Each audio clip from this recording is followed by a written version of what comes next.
रुद्रगणों को श्राप लगा क्योंकि उन्होंने दोष देखा भगवान के भक्त में, बंदरत्व देखा है? और नारद जी को भी बड़ा बुरा लगा क्योंकि जिस समय डॉक्टर ऑपरेशन करता है और मुंह पे वो बांध लेता है और हाथ में कैंची और वो सब उठाता है, तो मरीज उस समय उस डॉक्टर को डॉक्टर नहीं देख पाता, उस समय उसे वो यमराज देखता है। जिन्हों की ऑपरेशन हुए हैं, मेरे तो हुआ था पथरी का, और वे बीच बीच में ऑपरेशन करें, बीच बीच में चाय पिया में दांत फाड़े, हमारी जान निकल रही। मुझे आवाज सुनाई, वो पूरा बेहोश नहीं कर पाए, मुझे वो आवाज सुनाई दे रही। चाय पी रही बीच में, कंपाउंडर ऐसे कह रहे तू ऐसे कर ले, तू ऐसे कर ले, हैं? और ऐसे करो, बीच में चाय पी ले। तो उस समय क्या वो डॉक्टर लगते हैं? उसमें तो यमराज लगते हैं। ऐसे ही जिस समय हमारा इलाज करना होता है तो गुरु को भी, गुरु के लिए कि श्लोक क्यों बनाया गया? गुरुर् ब्रह्मा गुरुर् विष्णु गुरु महेश्वर गुरु साक्षात् परम तस्मै श्री गुरवे G-O-D G-O-D अर्थात गॉड। जी जनरेटर, जनरेटर जो हमारे हमको पैदा करता है, हमको पैदा करने वाला। ओ ऑपरेटर, हमको पालन पोषण करने वाला, चलाने वाला। डी डिस्ट्रॉयर, हमको मिट्टी में मिला देने वाला। ये तीनों से बनता है G-O-D, गॉड। परमात्मा एक ही है, तीन रूप धारण करता है, ब्रह्मा विष्णु महेश। और वो तो तीन मिलकर के सृष्टि को कर पाते हैं, लेकिन शिष्य की सृष्टि को, साधक की सृष्टि को, इन तीनों का काम अकेला गुरु करता है। हमारे अंदर भक्ति भी पैदा करता है वही, हमें साधक भी वही बनाता है, हमें नया जन्म भी गुरु मंत्र दे करके वही करता है। यानी जी जनरेटर।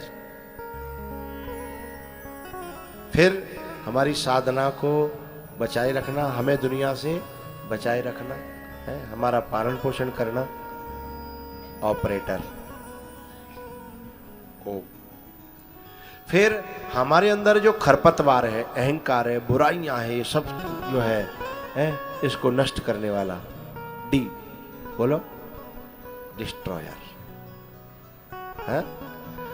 ये तीनों काम अकेले गुरु को करने पड़ते हैं, इसलिए पहले दो काम करता है तो अच्छा लगता है, लेकिन जब वो ढांटों मार के और जब ऑपरेशन करता है, फिर यदि बात बन जाए तो फिर उस समय थोड़ा सा बुरा लगता है।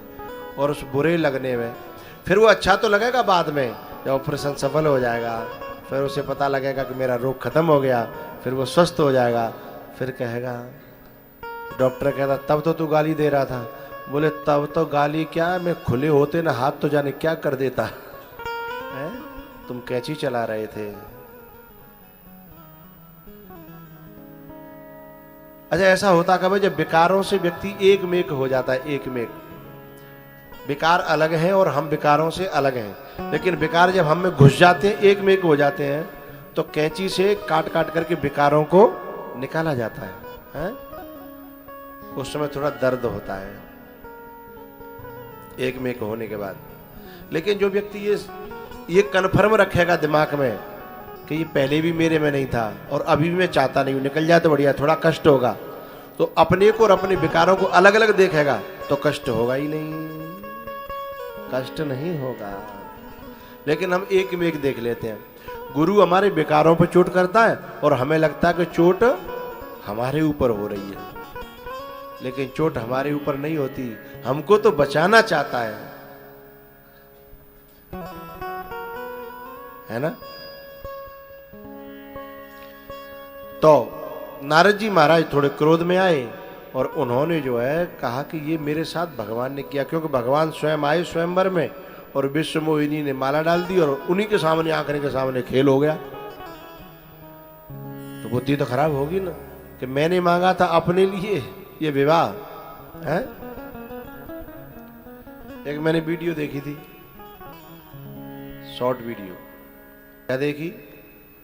पंडित जी ब्याह पढ़ रहे, मंत्र पढ़ रहे और ब्याह पढ़त पढ़त पढ़त पढ़त जो है टॉयलेट के बहाने गए थे, कायक के बहाने तो चले गए और दूल्हा बैठे रहे, पंडित जी और दुल्हन गायब हो गए।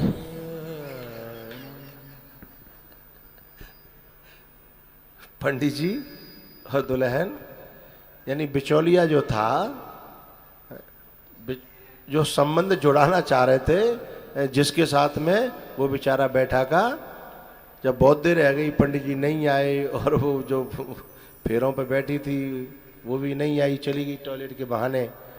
तब ढूंढा खकोरी भाई तो मालूम परी को फलाने ही जगह पे फलाने तो गए हैं, मालूम डर गई बन के और सब काम है गए। ये बात मैंने किस बात पे कही पता है? कि नारद जी भगवान के पास गए थे कि म्यो ब्याह करवा दो बातें। बात समझ रहे हो? नारद जी भगवान के पास गए कि म्यो ब्याह करवा दो और झूठे मूठे को मंत्र पढ़ दे, चेहरा दे दो कि ले मैं अपन रूप दे रहा हूं, झूठे मूठे को।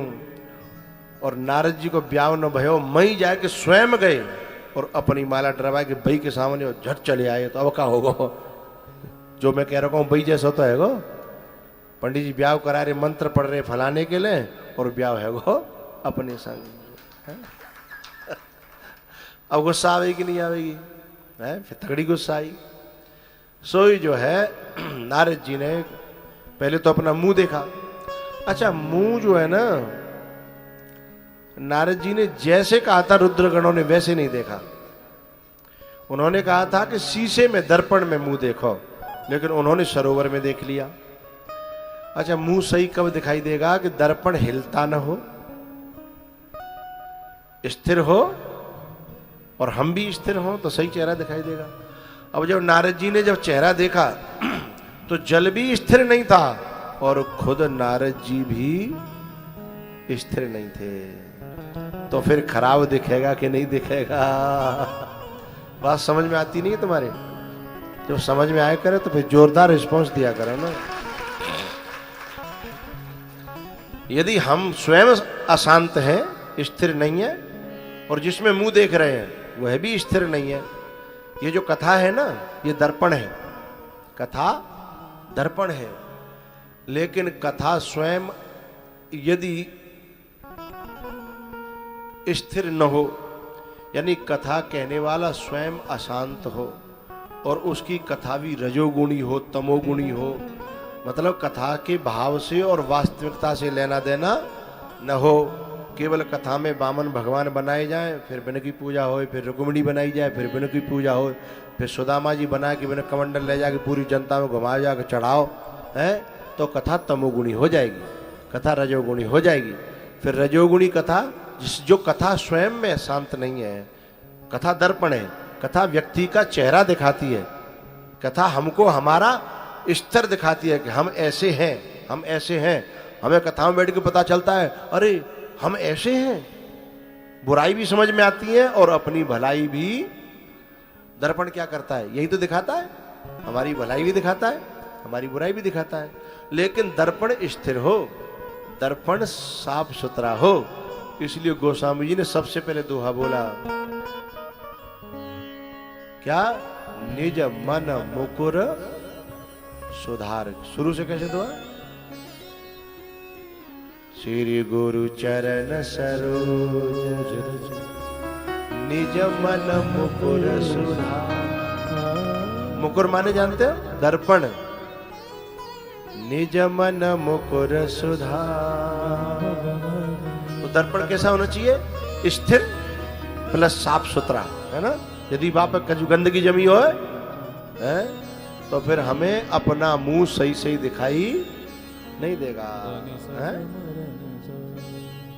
और फिर हम भी शांत हों। यदि हम भी ऐसे करके जो हिलते हिलते मुंह देखें तो क्या होगा है? तो सही दिखाई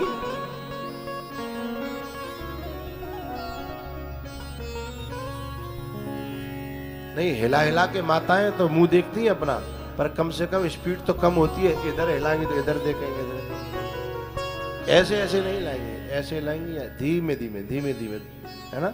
तो धीमे धीमे शांति भंग न हो। कथा में भी अपने स्वरूप का दर्शन करिएगा, रूप का नहीं, स्वरूप का। रूप तो ये है 3.5 फुट का, 3.5 हाथ का रूप, और इससे अलग जो बोलने वाला है वो स्वरूप है, वो चिदानंद रूप शिवोहम शिवोहम है, वो स्वरूप है। तो कथा स्वरूप का दर्शन कराती है, लेकिन दोनों अस्थिर हैं तो कुछ का कुछ दिखेगा। रुद्रगणों ने कहा था दर्पण में निज मुख मुकुर बिलोकऊ जाई, दर्पण में देखना। इन्होंने सरोवर में देख लिया, आप गुस्सा हुए भगवान पे। मैं देखता हूं भले भवन अब वायन दीना, मैं देखता हूं सो साहब गुस्सा होते हुए चले जा रहे। तो जो विश्वमोहिनी थी ना, जिसे वर्ण करके लाए थे भगवान, वो भी संग में है, माला अभी उतरी नहीं है। बात समझ रहे हो? किसी को फूंकने का, जलाने का तरीका क्या होता है? बे पंडित जी आता है, लौट के आएंगे, बई पे आशीर्वाद ले भी आएंगे, जो दूल्हा तो खाओ है? और दूल्हा क्या करेगो? पूजा करेगो, आशीर्वाद देगो है? तो नारद जी की क्या गलती है?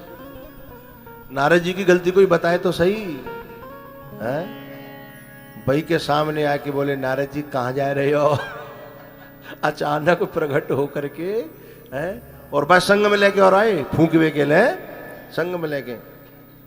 जो राजकुमारी विश्वमोहिनी थी, माला डाल के, दोनों की माला डरी है, भगवान ने उनके डाली है, उन्होंने उनके डाली, दोनों की माला डरी है। अब सामने आए, नारद जी कहाँ जा रहे हो? नारद जी ने कहा, अच्छा तुम्हारे पास आ रहे थे हम हैं, आज तुमको हम ऐसा दंड देंगे, तुमने हमारे साथ जो किया, हम समझते कि तुम हमारे हितैषी हो, है तुम सा जो है कपटी हमने आज तक कोई देखा ही नहीं। आज मैं तुम्हें श्राप देता हूं, दे दनादन श्राप दे डाला। वो ज्यादा विस्तार नहीं करना मुझे, श्राप दे। भगवान हंसते रहे, जैसे वो दूर जो पंडित जी संग ले का है उस कन्या को, अब बिना को तो काम बनेगा, बिना तो हंसी आवेगी। अब वो जे जितना क्रोध करेगा उतनी उन्हें खुशी होगी है? क्योंकि दुश्मन जो होता है, एक बाह्य बात कह रहा हूं है, जब उसको कष्ट होता है तो फिर जो है सामने वाले को और खुशी होती है। लेकिन यहाँ कारण दूसरा था। यहाँ कारण ये था कि भगवान को अपने भक्त का दोष दूर करना था। बोले और फ्रस्ट्रेशन निकल जाएगी, थोड़ा हल्का हो जाएगा आदमी है। कहिहु ते कछु दुख घटी हो,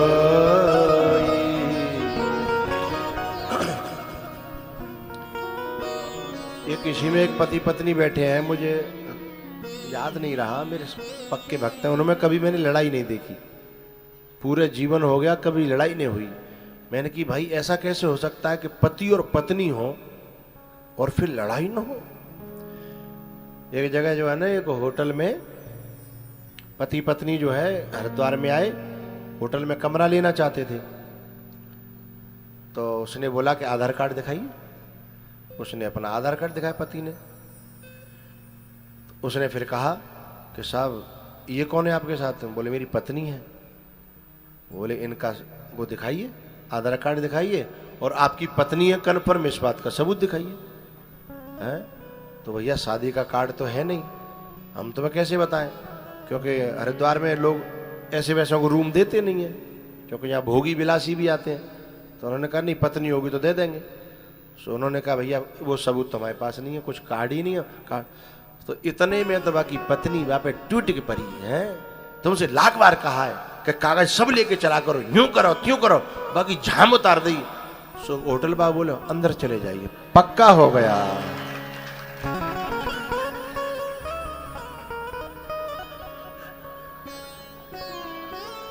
बोले अब कोई सबूत की कोई सबसे बड़ा सर्टिफिकेट है? लेकिन ऐसे भी लोग हैं सचमुच में जिनमें कभी लड़ाई नहीं हुई। मेरे कई भक्त ऐसे हैं, तो मैंने उनसे सच में एकांत में बैठ के पूछा, सचमुच में तो लड़ाई नहीं होती? बोले नहीं होती है। तो मैंने पूछा कारण क्या है? तब आदमी कहता है मैं समझ लेता हूं इसका वोल्टेज हाई हो रहा है, तो मैं चुपचाप बिल्ली बन के बैठा रहता हूं। वो लड़ाई तो तब होगी जब दोनों तरफ से कारतूस चलेंगे।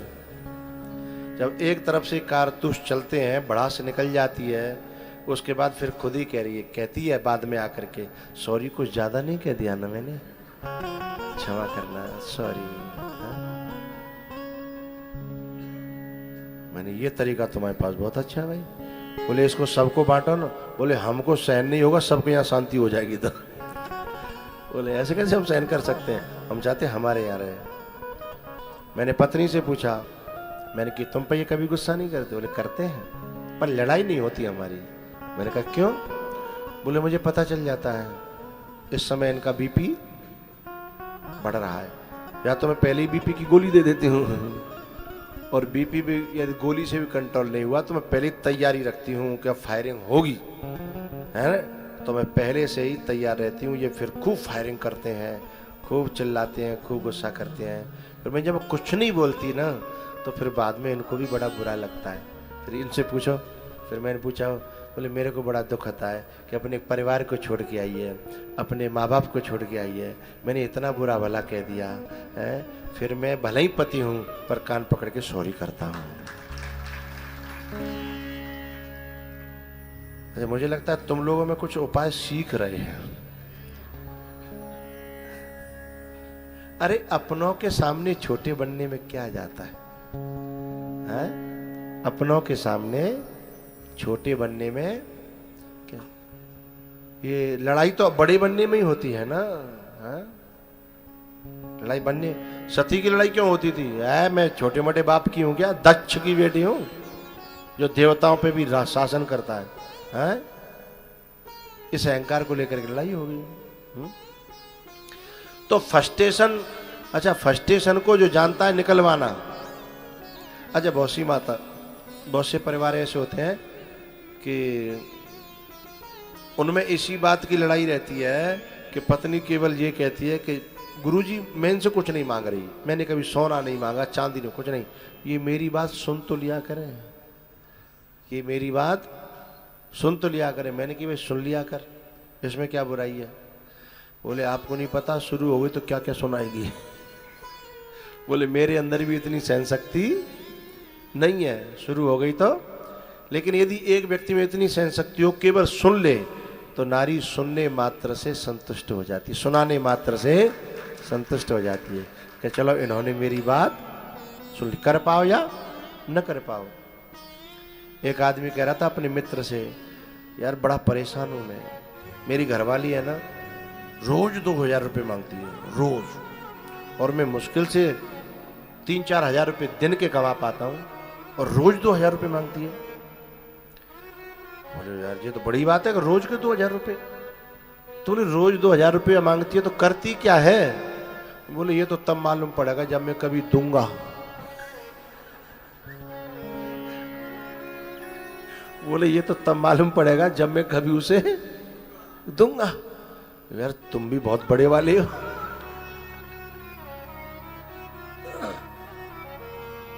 तो फ्रस्ट्रेशन पूरी नारद जी की निकल गई है।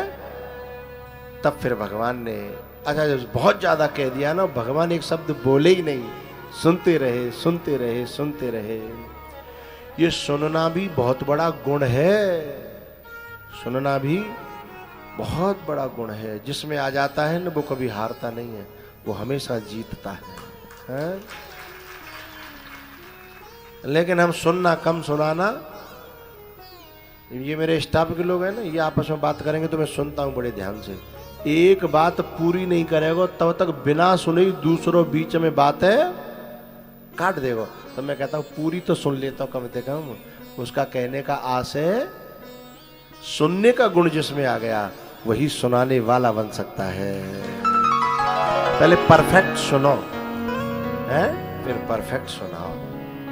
जिसे सुनना नहीं आता उसे सुनाना भी नहीं आता। अभी बताऊंगा मैं, आगे आएगा सुनने सुनाने का गुण। पर काका बताऊं मैं तुम्हें, है काका बताऊं।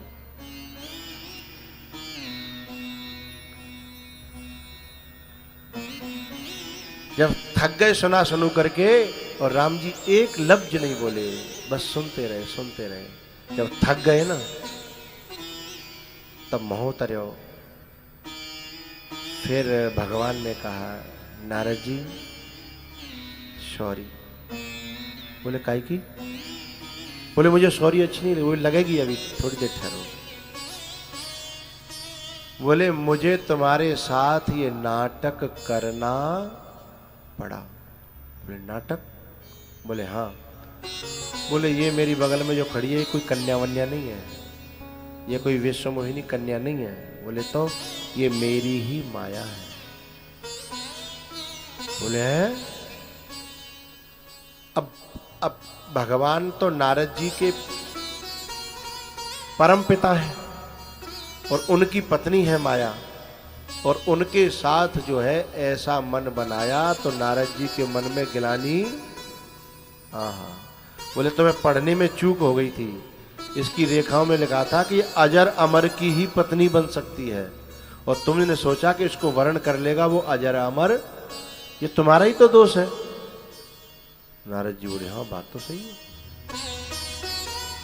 बोले तुम्हें रुद्रगणों ने समझाया भी था कि निज मुख मुकुर बिलोक हो जाए, तुम समझे ही नहीं। और नारद जी तुम्हें मैंने भी समझाया था कि कुपथ माग रुज व्याकुल रोगी और वैद न दे सुनऊ मुनि जोगी।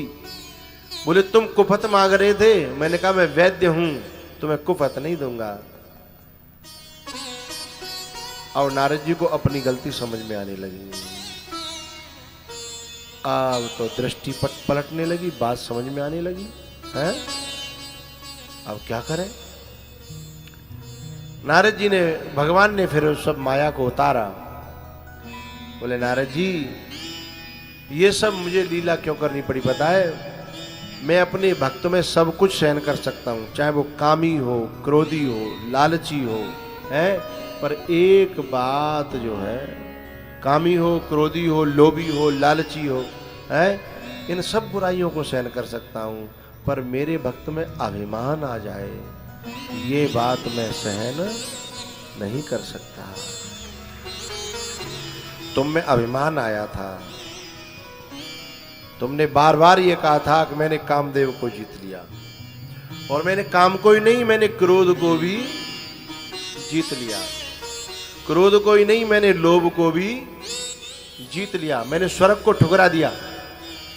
लोभ, मैंने कामदेव के ऊपर क्रोध नहीं किया, मैंने क्रोध को भी जीत लिया है। और मेरे यहाँ अप्सराएं नाचती नहीं, मैं तपस्या में से डिगा नहीं, मैंने काम को भी जीत लिया। इस बात का तुमने मुझे कथा सुनाई थी? बोले सुनाई थी। तो बोले ये अहंकार नहीं है तो और क्या है? तब नारद जी की समझ में आई। तो बोले आप मुझे समझा देते। फिर बोले समझने, तो आप समझने के मूड में ही नहीं थे। यदि मैं, क्योंकि मैंने नहीं, मेरे एक परम मित्र ने तुम्हें समझाया था। बोले किसने? बोले शंकर भगवान ने। उन्होंने कहा था कि यह कथा किसी को मत समझाना सुनाना, और विष्णु भगवान को तो बिल्कुल मत सुनाना, है ना। जब नारद जी महाराज की फ्रस्ट्रेशन निकल गई तो फिर क्या हुआ? फिर उनको लगा, देखो मैं एक बात बड़ी प्यारी याद आई है।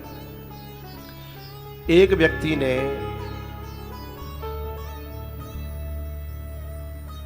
उसको अपने घर पे, एक चाचा थे उसके, उनकी एक गलती, शहर में रहता था और किसी के द्वारा सुनने को मिली कि उन्होंने ऐसे ऐसे मेरे साथ किया। तो अब वो जो है चिट्ठी लिखना चाहता था अपने चाचा को, बहुत गुस्से में। उसका एक मित्र था, वो बड़ा समझदार, बड़ा बुद्धिमान था। उसने कहा, भाई तुम मेरे मित्र हो, ऐसे ऐसे मुझे अपने चाचा के बारे में मालूम पड़ी कि उन्होंने मेरे साथ बड़ी धोखाधड़ी की है, गद्दारी की है। अब मैं उसे पत्र लिखना चाहता हूँ, मैं परदेश में हूँ, पर मैं ऐसा पत्र लिखना चाहता हूँ सबक मिल जाए उन्हें। उसने कहा, ऐसा करो भैया, आज रहने दो, कल लिखना। बोले ठीक है, तुम कह रहे तो कल लिख दूंगा, या फिर एक काम करना, आज लिख देना पर डालना नहीं। बोले ठीक है। उसने पत्र लिखा, लेकिन रख लिया। दूसरे दिन उसने फिर पत्र लिखा और दोनों दिन के पत्र फिर मित्र के पास ले गया। बोले अब इसे तो डाल दूं, दूसरे दिन क्यों लिखा हुआ है, ये पहले दिन का देखो। पहले दिन का पढ़ा तो उसमें बहुत गंदी गंदी गालियां, कठोर कठोर शब्द थे। उतनी गंदी गालियां और कठोर शब्द दूसरे दिन के पत्र में नहीं थे। बात समझ में आ रही होगी, सिद्धांत भी समझ में आ रहा होगा। क्योंकि पहले दिन जो क्रोध था वो दूसरे दिन नहीं रहा। दूसरे दिन जब पत्र लिखा तो उसे पहले दिन के पत्र को उसने पढ़ा, बोला ये कुछ ज्यादा नहीं हो रहा।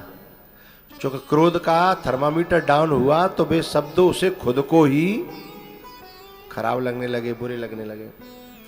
मित्र ने कहा, एक काम कर, इसको आज मत डाल, डालना तो है ही, पर कल दूसरा लिखना, उसे डालेंगे। बोले ठीक है। तीसरे दिन फिर लिखा, लेकिन उसने पहले पत्र को पढ़ा, दूसरे दिन वाले पत्र को पढ़ा।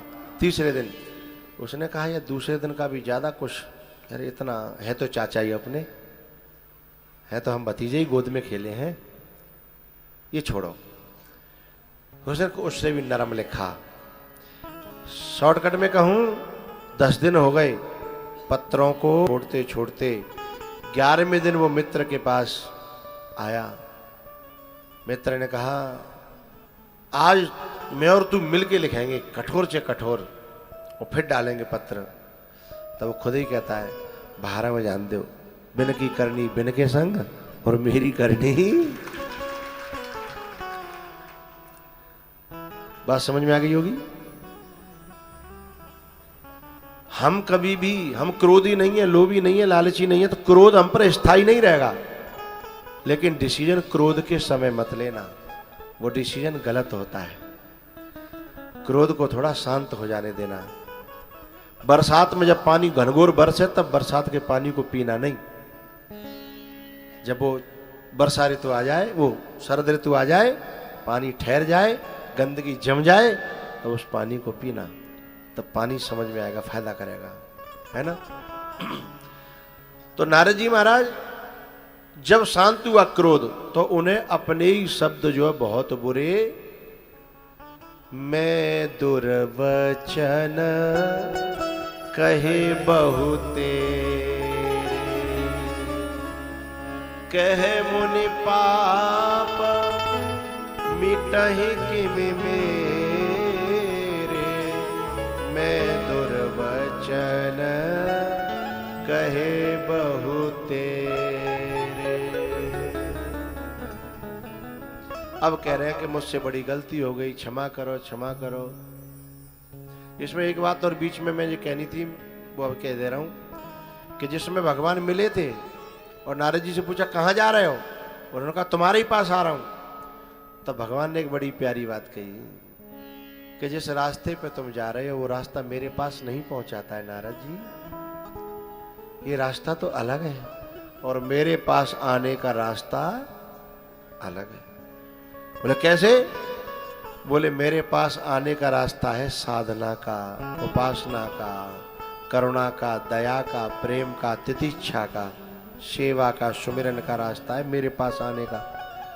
और इस समय तुम काहे पे चल रहे हो? काम के, क्रोध के, लोभ के, मोह के रास्ते पे चल रहे हो। तो आना चाहते हो यहाँ और रास्ता चुन लिया वहां जाने का। काम, क्रोध और लोभ सब नाथ नरक के पंथ, पंथ माने क्या होता है? रास्ता है। चल तो तुम इस रास्ते पर रहे हो और आना चाहते हो मेरे पास, इसलिए रास्ता भी किसी महापुरुष से कन्फर्म करके तब चलना चाहिए, है ना।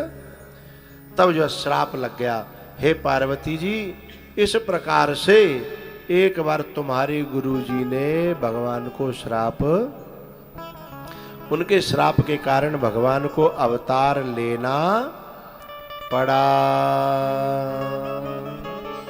बोले एक बार मनु शत्रुपा ने राजपाट को छोड़ करके तप किया था नैमिषारण्य में, जहां हम अभी कथा करके आए थे, हैं? वहां थोड़ा धुआं ज्यादा था, हैं? नैमिषारण्य में कौन कौन गए थे? हाथ खड़ा करें।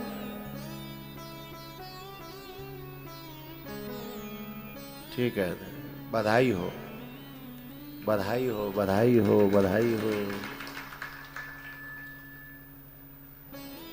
तो नैमिषारण्य में धुआं थोड़ा, अच्छा यहाँ धुआं थोड़ा कम है, धुआं यहाँ नहीं है तो सही थोड़ा बहुत, क्योंकि अग्नि होगी वहां धुआं तो जरूर होगा पर थोड़ा सा कम है।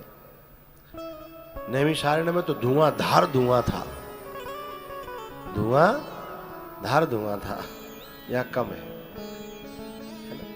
तो हम वहां भी दर्शन करने के लिए उसी जगह पे जहां मनु शत्रुपा ने तपस्या करी थी वहां भी गए, हैं? जहां भगवान प्रकट हुए वहां भी गए, जहां सप्तऋषियों ने यज्ञ किया था वहां भी गए, और जहां दधीची ऋषि ने अपनी हड्डी देवताओं को दी वज्र बनाने के लिए वहां भी गए। चक्रकुंड में तो नहाई थे, गोमती मैया में तो नहाई थे, और तुम्हें कहां कहां की याद दिलाऊं?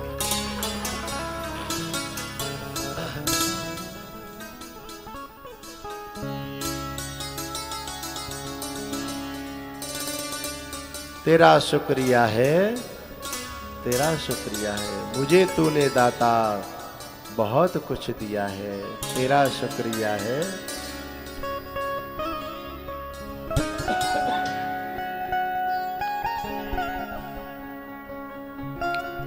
अब गा नहीं, तुमसे बनेगा भी नहीं, कोई बात नहीं।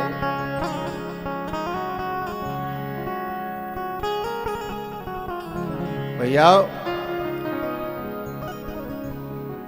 मनु शत्रुपा ने तप किया, तब भगवान ने वरदान दिया कि चिंता न करो, मैं तुम्हारे यहां आकर के अवतार लूंगा।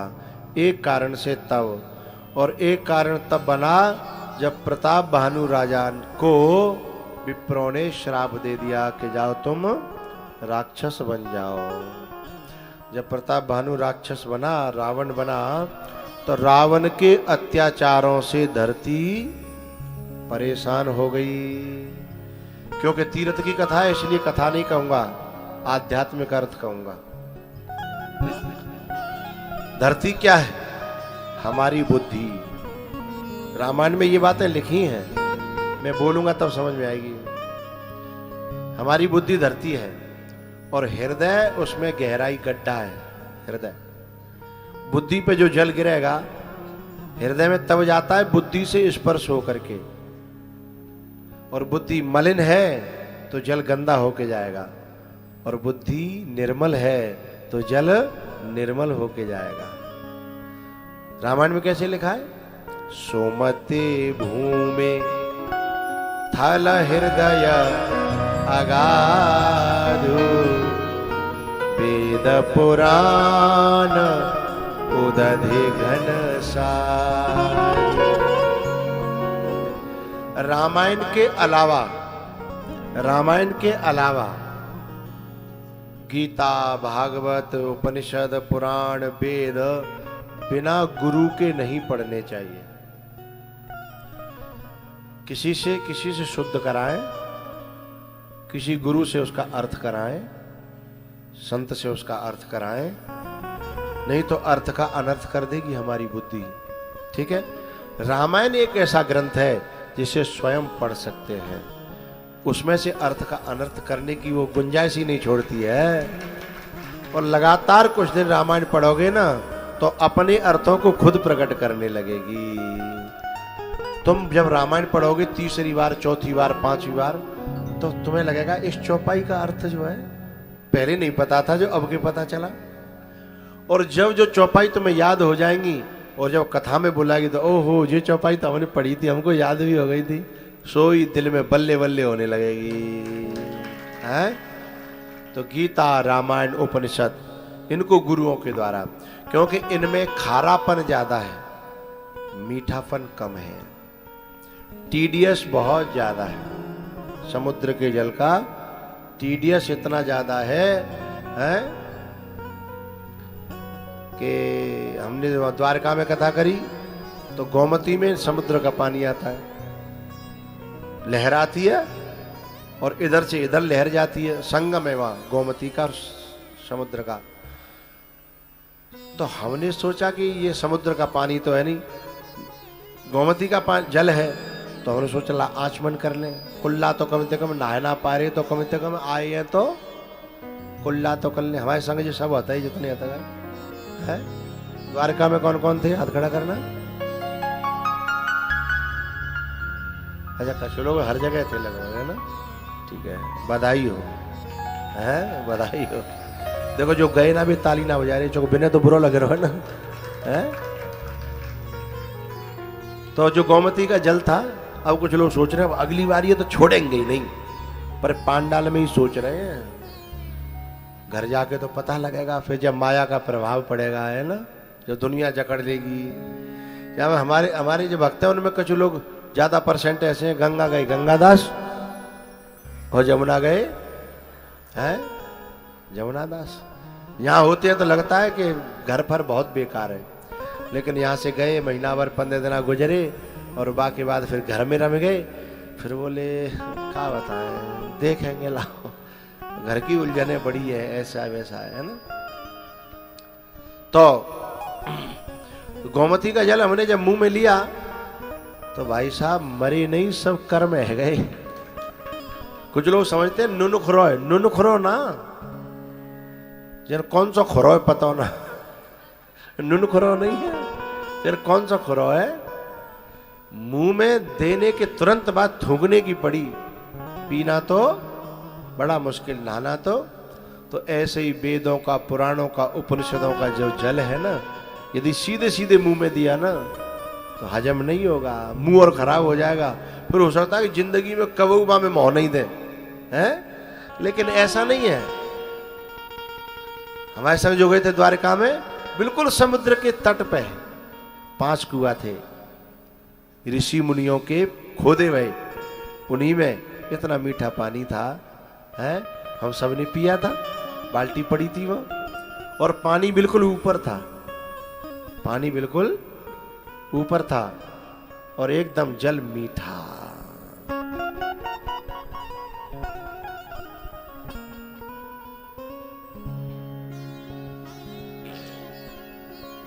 देखो ये कुआं है, हाँ,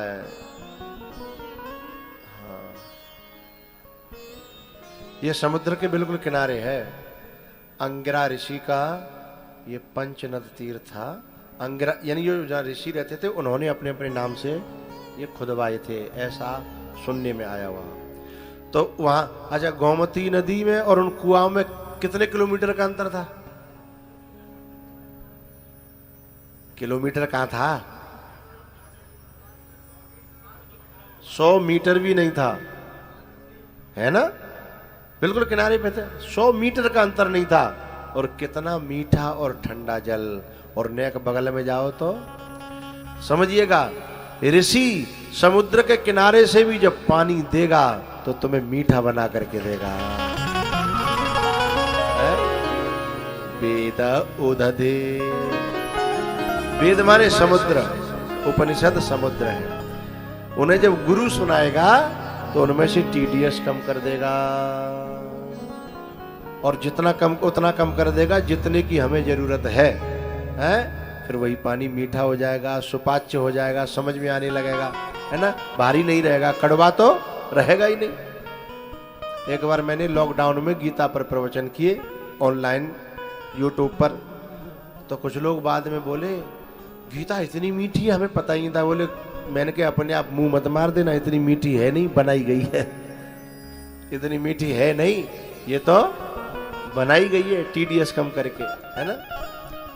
तो सुमति भूमि थल हृदय अगाधु वेद पुराण उदधि। उदधि जानते हो, समुद्र। वेद पुराणों में जो हमारे जीवन के कल्याण के लिए उपयोगी है वो बहुत भीतर छुपा हुआ है, उसके ऊपर नुनखुरापन है। लेकिन जो बादल होते हैं ना, वे समुद्र में से ऐसा फिल्टर करके लाते हैं जल को, नमक वहीं छोड़ देते हैं। समुद्र के किनारे नमक की खेती होती है, जानते हो कैसे होती है खेती? बड़े बड़े बड़े बड़े, जो गए थे द्वारका उन्होंने देखा था, बड़े बड़े बड़े बड़े पानी के तालाब भरे थे। बस पानी का तालाब भर के छोड़ देते हैं, कुछ करना नहीं है, पानी भी नहीं दे, खाद भी नहीं देना, कुछ नहीं करना, छोड़ दिया। धीमे धीमे बादल उसमें से अच्छे अच्छे पानी को ले लेते हैं, नमक को कुछ समय बाद पानी खत्म हो जाता, नमक के शिला के शिला, डीम के डीम, डिले के डिले पड़े रह जाते हैं। और उसको खोद खोद करके बिक जाता है, फिर वो नमक बन जाता है। फिर उसी को हम सब्जी में डाल करके बढ़िया तरह से फिर खा जाते हैं। तो बादल जो होता है ना, जैसे उस पानी को सही तरीके से फिल्टर करता है, ऐसे ही गुरु, महात्मा, महापुरुष इस वेद और पुराणों में से फिल्टर करके साधकों के उपयोगी। बादल जो जल बरसाता है ना, ये हमारे कारीगर लोग कहते हैं, मिस्त्री लोग कहते हैं कि वो पानी, ये जो बोतल में बिकता है ना, इससे भी लाख गुना अच्छा होता है। लेकिन धरती से टच न हो तो। धरती क्या है? सुमति भूमि। नहीं तो धरती अपना असर छोड़ देगी। यदि धरती कामी है तो कथा में भी काम भर देगी। यही धरती लोभी है तो कथा में भी लोभ भर देगी। धरती यदि हमारी ईर्षालु है तो कथा में भी ईर्षा भर देगी। मंथरा की धरती ईर्षा से भरी थी। वशिष्ठ जी कथा सुनाते थे, इतनी कथा याद कर ली, सौत सौत की कौशल्या सुनावे के लिए, सो पूरी कहेऊ कथा सत सवत के। सत माने 100, सैकड़ों सौतिन की कथा उदाहरण के रूप में सुनाई दी।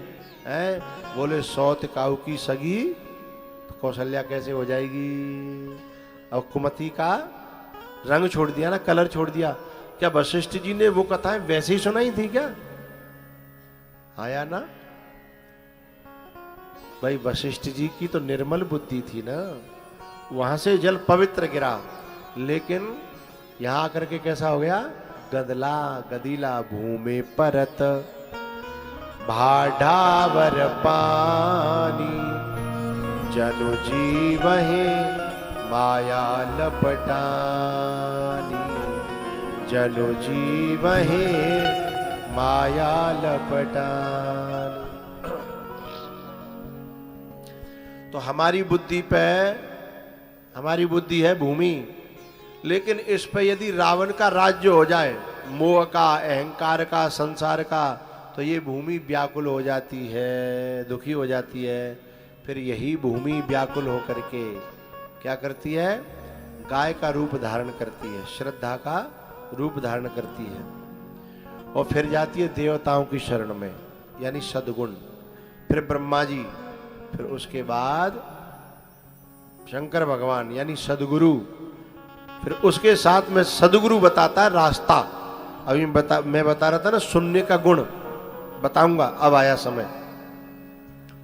शंकर भगवान, ब्रह्मा जी और देवता लोग बोले इनका समाधान तो विष्णु भगवान ही करेंगे। बोले चलो उन्हें ढूंढे, प्रार्थना करें। कोई कह रहा भैया बैंकुंठम मिलेंगे, कोई कह रहा क्षीर सागर में मिलेंगे, कोई कह रहा कौ मिलेंगे, कोई कह रहा कौ मिलेंगे। जब कैसे हूं आपस में सुमति न बनी, तब एक जना बोले अरे संगम भोले बाबा बहुत नजदीक के हैं, ये उनके, इन्हें सब पता होगी, इन्हें पूछो। एक जना बोले भोले बाबा आप यहीं ठाड़े हो, फिर बोल क्यों ना रहे?